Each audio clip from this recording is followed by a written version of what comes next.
ঈমান আনার পরে যতক্ষণ পর্যন্ত বান্দা বিনয়ের সাথে নামাজ আদায় না করবে ততক্ষণ পর্যন্ত তার ঈমান পরিপূর্ণ হবে না।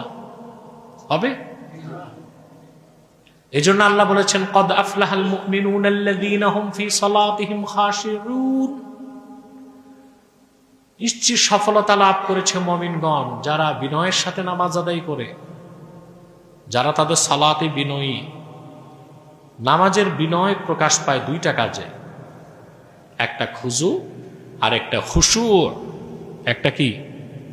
খুজু আর একটা খুশু। এই খুজু আর খুশু বুঝেন? আরবিতে অঙ্গ প্রত্যঙ্গকে বলে উজউন। কি বলে?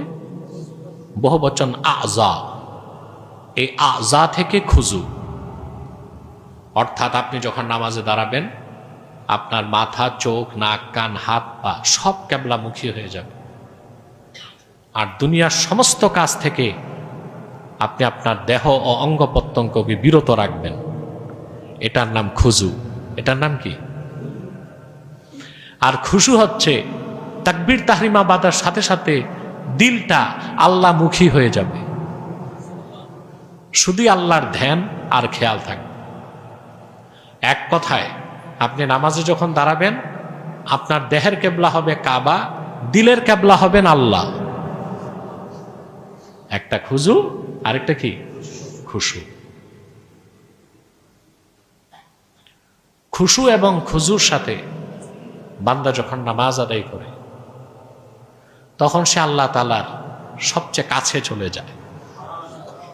সুবহানাল্লাহ। হাদিস সাক্ষী রাসূলুল্লাহ সাল্লাল্লাহু আলাইহি ওয়াসাল্লাম ইরশাদ করেছেন, বান্দা যখন নামাজ পড়ে আল্লাহকে সাজদা করে, আল্লাহ ও বান্দার মাঝখানে কোনো পর্দাই থাকে না। এই খেয়াল নিয়ে, এই ধ্যান নিয়ে সালাত আদায় করলে ওটা হবে বিনয়ীর নামাজ। আল্লাহ বলেছেন, নিশ্চিত সফলতা লাভ করেছে মুমিনগণ যারা বিনয়ের সাথে নামাজ আদায় করে। বিনয়ের সাথে নামাজ আদায় করার জন্য আপনাকে নামাজে ঢুকতে হবে।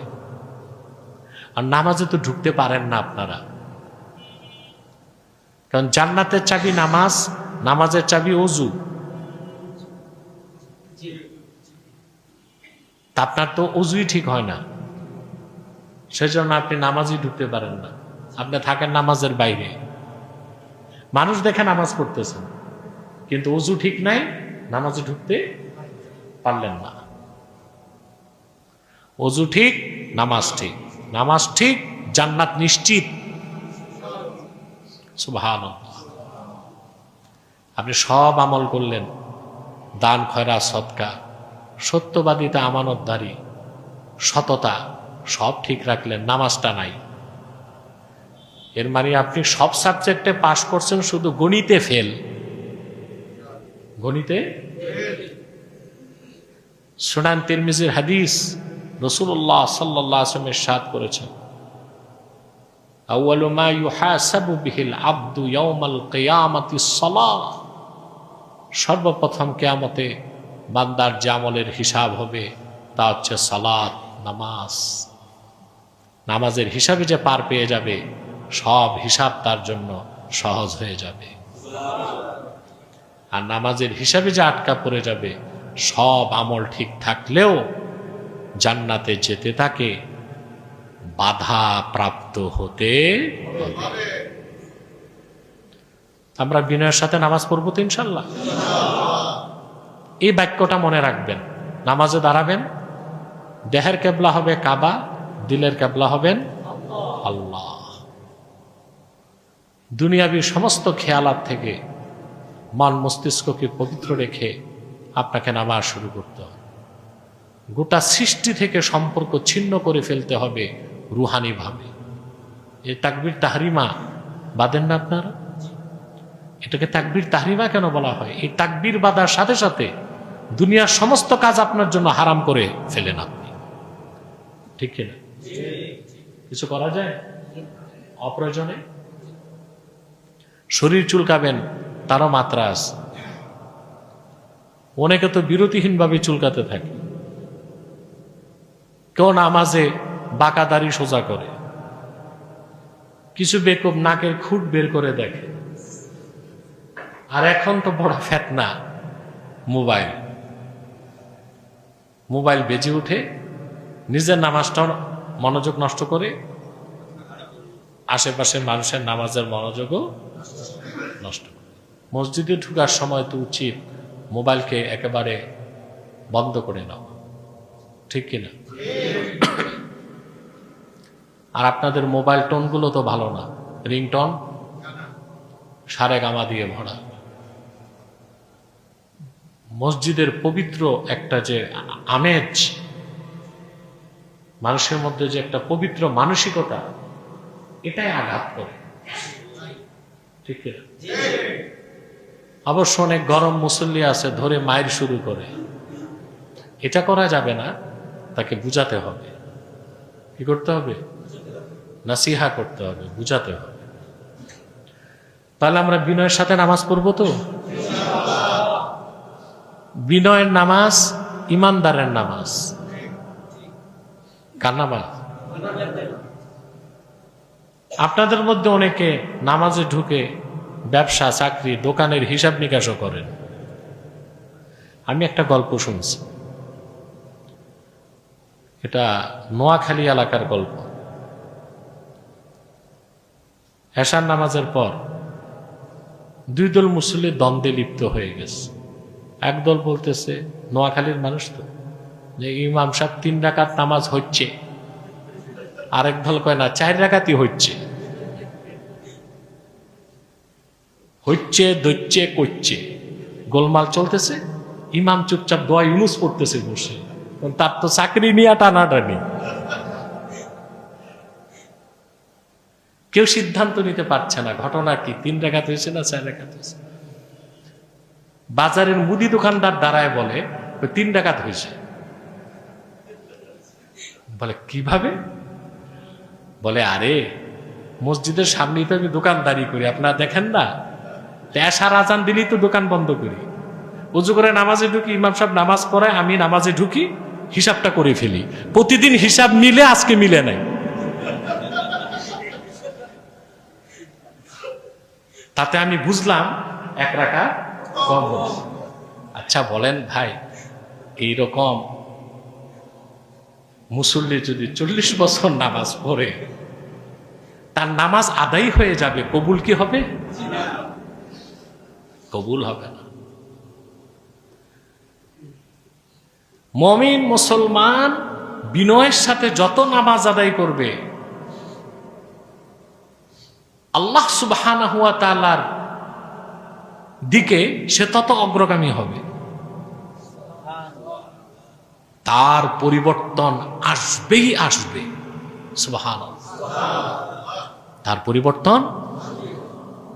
আমাদের মধ্যে অনেক মুসল্লি আমরা দেখতে পাই নামাজও পড়তেছে, সমানে সুদও খায়, ঘুষও খায়, গুনাহ অন্যায় সব কাজ করতেছে। তাতে বোঝা যায় তার নামাজ আদা হচ্ছে, কবুল। নামাজ আদা তো হতেই হবে, নতুবা তো জাহান্নাম।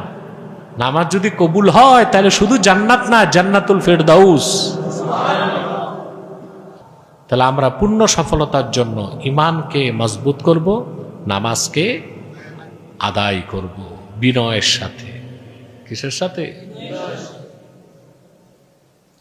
বিনয়ের সাথে নামাজ পড়ার জন্য আপনার ওযুটা ঠিক হতে হবে। আমাদের অধিকাংশ লোকের ওযুই ঠিক হয় না। দেখা যায় কনুইটা শুকনা, পায়ের গোড়াটা শুকনা, ওযু হবে?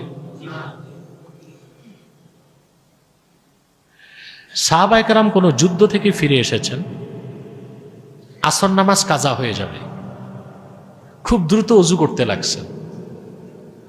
তো কিছু সাহাবী দ্রুত ওযু করার কারণে তাদের গোড়ালি শুকনা। বুখারী শরীফের হাদিস, রাসূলুল্লাহ সাল্লাল্লাহু আলাইহি ওয়াসাল্লাম উচ্চ কণ্ঠে ধমক দিয়ে বললেন, ওয়াইলুল লিল আকাবি মিনান নার, দুর্ভোগ সেই সব মানুষের জন্য যারা তাদের গোড়ালিগুলোকে শুকনা রেখেছে, ওই অংশগুলো তাদের জাহান্নামে জ্বলবে। এই হাদিসের ব্যাখ্যায় ইস্তেমবাদ করতে যে মুহাদ্দিসগণ লেখেন, যে যে 4টা অঙ্গ ধৌত করা ফরজ, 4টা অঙ্গ ফরজ, মাথাটা মাসা আর 3টা অঙ্গ ধৌত। আল্লাহ তাআলা বলেছেন না, ইযা কুমতুম ইলাস সালাতি ফাগসিলু উজুহাকুম ওয়া আইদিয়াকুম ইলাল মারাফিক ওয়ামসাহু বিরুউসিকুম ওয়া আরজুলাকুম ইলাল কাবাইন।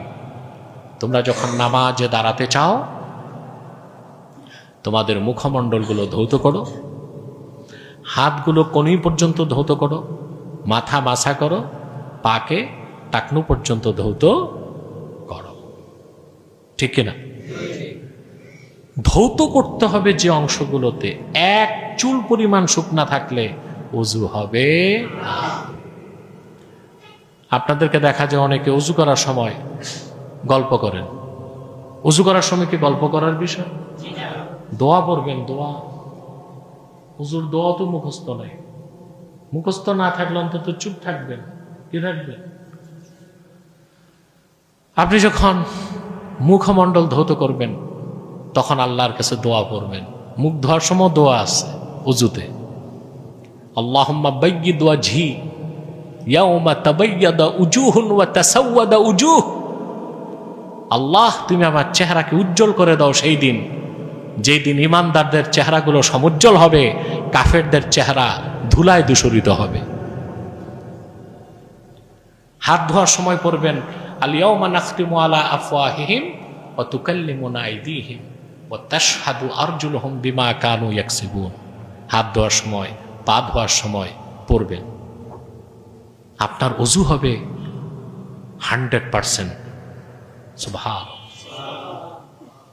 এই ওযু করে যখন নামাজে ঢুকবেন শয়তান আপনার কাছেও ভিড়তে পারবে না। আপনাদের সমস্যাটা হয় ওযুতে, সমস্যাটা হয় এজন্য নামাজে ঢুকতে পারেন না। আর নামাজে ঢুকেন না বলে নামাজ পড়াকালীন সময়ে আল্লাহর ধ্যান খেয়াল থাকে না। তখন নামাজের বাইরে সব চিন্তা এসে জমা হয়। আগের দিনে তো ব্যাংকিং ছিল না, মানুষ সোনা রূপা হাড়িতে ভরে মাটির নিচে পুঁতে রাখত, জানেন তো? এক ব্যক্তি সোনার হাড়ি কোথায় পুঁতে রাখছে তার আর মনে নেই। সে ইমামে আজম আবু হানিফা রহমতুল্লাহর কাছে আসলো, এসে বলল, হুজুর আমার মাটির হাড়ি যে কই রাখছি খুঁজে পাই না। ইমাম সাহেব বললেন, ঠিক আছে আমি একটা ব্যবস্থা দিই, তুমি ওযু করে 2 রাকাত নামাজ পড়বা, সালাম ফিরাবার আগ পর্যন্ত কোনো চিন্তাই মনে আনতে পারবা না। ও বেটা তো ওযু কি গোসল করে নিস, ওর তো দরকার সোনার হাড়ি। এখন নামাজে দাঁড়াইছে, একদম খুশুখুজুর সাথে নামাজ পড়তেছে। 1 রাকাত হওয়ার পরই মনে পড়ছে কোথায় আছে হাড়ি। কোন রকম নামাজ পড়ে দৌড়ে যায়, ইমাম সাহেব 2 রাকাত পড়তে হয় না, 1 রাকাতেই পেয়ে গেছি। তিনি বললেন, নাদান, তুমি যেই এখলাস ও খুশুর সাথে নামাজ পড়ছিলা, যদি সোনার হাড়ির লোভটা বাদ দিয়া নামাজটা শেষ করতা, তোমার জন্য তো জান্নাত ওয়াজিব হয়ে যেত। তাহলে আমরা বিনয়ের সাথে নামাজ পড়বো। قد أفلح المؤمنون الذين هم في صلاتهم خاشعون। নিশ্চিত সফলতা লাভ করেছে মুমিনগণ যারা তাদের নামাজে সর্বোচ্চ বিনয়ী। বলেন সুবহানাল্লাহ। একটা খুজু আর একটা কি খুশু। খুজু আর খুশুকে সহজে বুঝাইলাম কিভাবে। আপনি নামাজে দাঁড়াবেন, দেহের কেবলা হবে কাবা, মনের কেবলা হবেন আল্লাহ। একটা খুজু একটা খুশু, পারবেন তো ইনশাআল্লাহ?